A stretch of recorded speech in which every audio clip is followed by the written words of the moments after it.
So we're out wild camping again. Today we're in the Peak District and I'm out with my mate Andy Beavers. We're going to be camping in sub-zero temperatures of around -3 today.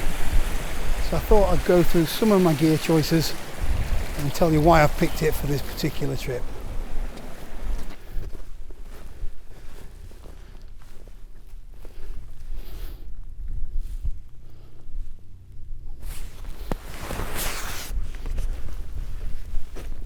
So I've gone with a Gregory 58 litre Paragon pack, I think it's called. Only reason I've gone for this is because it's my winter gear. I need to bring a bit more stuff, so it gives me that little bit more capacity, and it's just as comfortable as my Osprey Exos pack, so that's why I've chose this one anyway today. We get pitched up. So I brought the Scarp 1 tent with me today.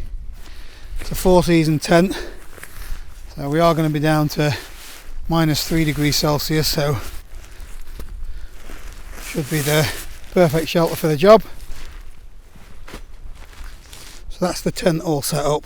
I haven't bothered with the cross poles today because we're not expecting massive winds. However, I have used this little bit of guy rope and a trekking pole just to lift that up a little bit to give me a bit more headroom inside. So this tent gives me loads of room inside. I'm going to make this vestibule a little bit bigger. There we go, so I've got plenty of room for storage and for cooking in, and it's a really comfortable place to be when you're in a tent for long hours. Looks like we're going to get a stunning sunset tonight.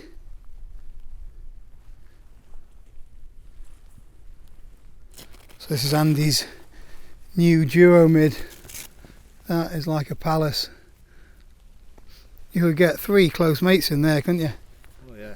You know if you're like camping in it, how I'm doing at minute, just with a mat and you in a bivvy bag. Get 2 in there, ain't easy. It's a push, you get 3 in. I've had a lot less problems with condensation with this tent than some of my others as well. And with it being really cold, hopefully there'll not be as much condensation today. Take a look at the cook system later.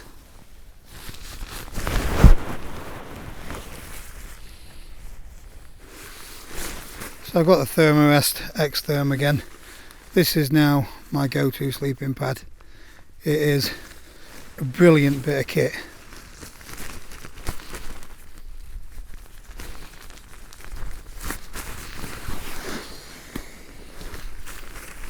This is incredibly warm. Even though there's going to be quite a big frost on the ground, I won't feel a thing through that. And the extra width on the large version makes it super comfortable. So it was a no-brainer really choosing that today.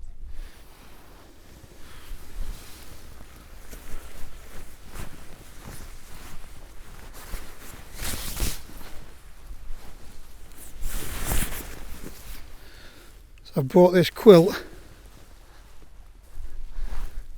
because it matches that sunset. No, really, it's got a comfort rating of -12. As you know, I'm a convert when it comes to quilts. I move around a lot in my sleep, so I'm going to choose a quilt pretty much all the time now over a sleeping bag. So that particular model is the UGQ Bandit quilt. I've had it quite a while now and it's one of the best bits of kit I've got. So the last bit of the sleeping kit is my pillow. I forget what it's called. Cedar Summit Eros Premium.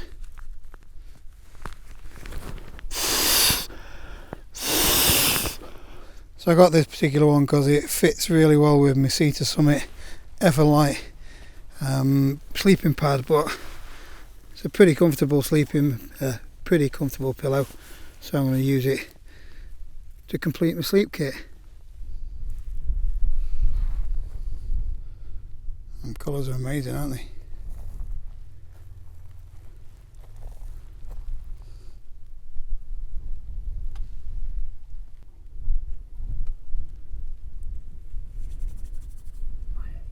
Freezing, isn't it? I don't think there's actually what this says. What is it?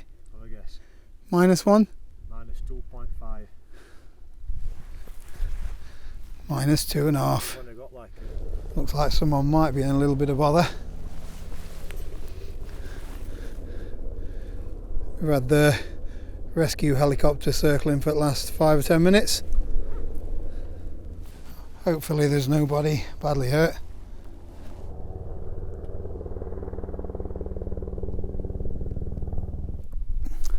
It's the last of the light now. Should have some clear skies though, so hopefully we'll get some decent views of the stars. Got a bit of frost forming on the outside of the fly. It's about -3 Baltic. So we've just come out to try and get a few photos of the tents lit up. Andy's setting up the proper camera. It's a hard job, but someone's got to do it. The things we do for Instagram. So temperature says -2.7 on mine. Andy says -3.8, so we'll split the difference. We've got quite a bit of frost forming on the tent though, so it is bloody cold. So the cook system that I brought with me today is the Old Faithful Storming Norman Cone. You've seen me use this dozens of times, but I found it to be really reliable even in the colder conditions. And now all I need to do is boil water today just for my meals, so I don't need anything fancy, no simmering or anything like that. So alcohol stoves can be quite difficult to light, you know, when it's cold weather. So I just get a little bit of rolled up tissue paper. If you light that, then you find that it goes straight away. And just put the windshield over it. That's it, we're ready to boil some water up.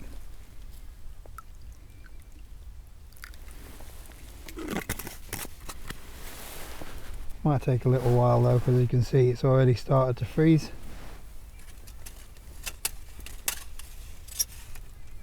But I'm not in any rush.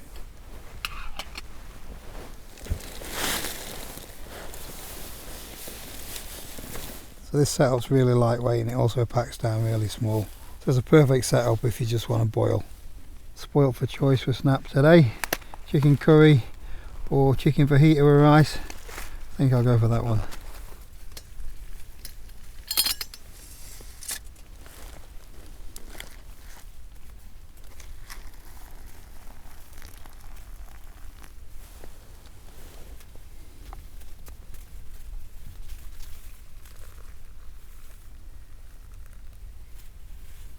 Ready for this tonight.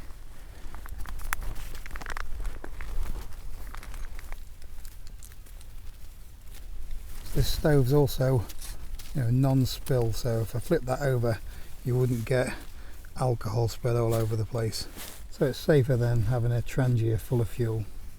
While it's burning out, I'll make use of the heat.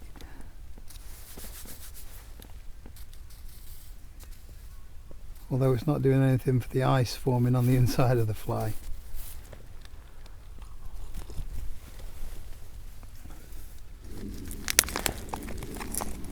Oh yes.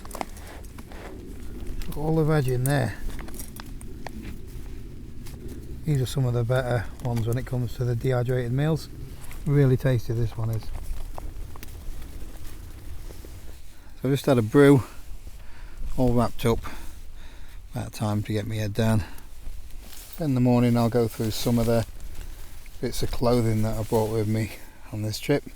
And with a bit of luck we're blessed with sunrise, so unless something major happens in the night, I'll see you tomorrow.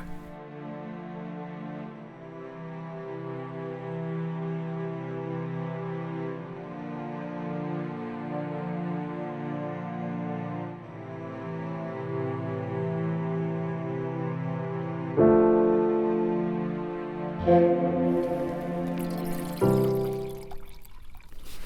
think I might need a bit of a windshield for this one. There we go.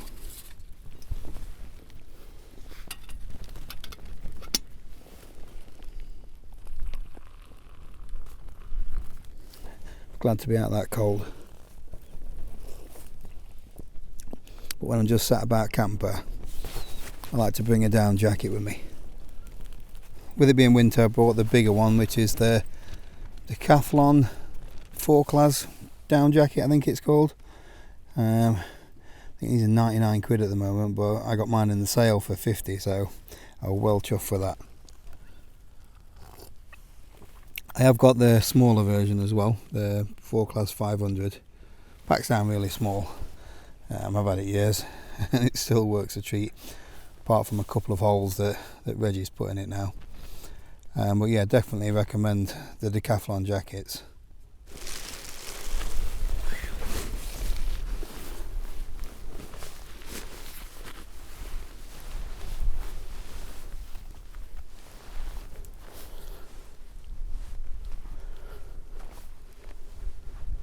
So the trousers that I wear just for hiking up are Mountain Equipment Ibex, which is a soft shell trouser, a little bit thicker and a little bit warmer than the Montan ones that I normally wear. And then just to keep the wind off and just to give me that extra layer of warmth, these are me just waterproof over trousers, so they're Berghaus ones. I'm not sure what model they are, I've had them ages, but it works for me anyway in these sort of conditions. This was brilliant again last night. There is a little bit of moisture on the end there, nowhere near as much as my last trip though. Wet through everywhere. So when I'm walking up, I also like to wear gaiters, keeps the mud off my trousers. So these are Extremities Gore-Tex gaiters. I've had these for ages. Really good bit of kit. I'm not going to put them on because I'm walking down in the waterproofs. There's nothing worse than trying to set your tent up and things like that when you've got cold fingers, so good pair of gloves really make a difference.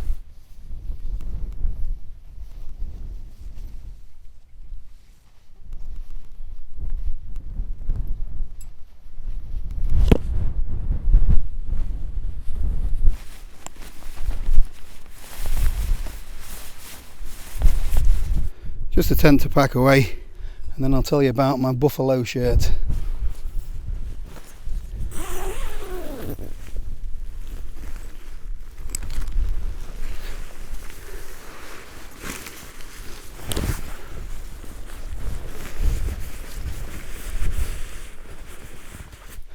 So on my last few trips I've been wearing the Buffalo mountain shirt. I originally wanted the Special 6, which is very similar, but it's just a bit too long for me, being a short arse. So in the past I've been using the traditional layering up system where you put your base layer on, mid layer, fleece, waterproof shell, all that kind of stuff. And I was either constantly fed up of having to take stuff off to regulate my heat, or just leaving it and when I get to camp just being wet through inside. So this shirt works differently. So you get a synthetic pile underneath it, and it's actually designed to be worn directly next to the skin. However, I do wear an ultra thin wrap base layer, but it means that the moisture from when I build up a bit of a sweat, it just wicks away, so it's not completely waterproof. However, the way the technology works is crazy, so it just pulls the moisture away from your skin, insulates you and keeps you warm no matter what the conditions really. So if I start to get a little bit warm, I can just unzip the sides, flap a little bit of cool air in, but with this garment I can just wear it all day, and when I get to camp, as long as I stay active, it will just get rid of all the moisture. And I've seen where somebody's dropped themselves in a lake and within 15 minutes this garment was bone dry. The only issue I might come across is if it gets too warm out. So this particular one, anything over 5 degrees really, I'm going to run too hot. So I am going to get my hands on the Active Light version, which is the same technology, but it will just allow me to wear just a single layer in warmer conditions. So I've not brought with me any sort of mid layer, so there's no fleeces, no jumpers, anything like that. I've just got a couple of base layers, one for sleeping in and one underneath here, and then I've got my down jacket for when I'm sat about camp. That's everything packed up again, just a little bit of flat grass and some stunning views. Last bit of gear to mention, you need a decent beanie or bobble hat, you know where to get one from. So I know my video has been a bit more focused on the gear that I've chosen for this trip, but if you want to see the views and the scenery on the trip up, then I recommend you check out Andy's video, Andrew Beavers. So he's better at that kind of thing than me. Thanks for watching, and I'll see you next time.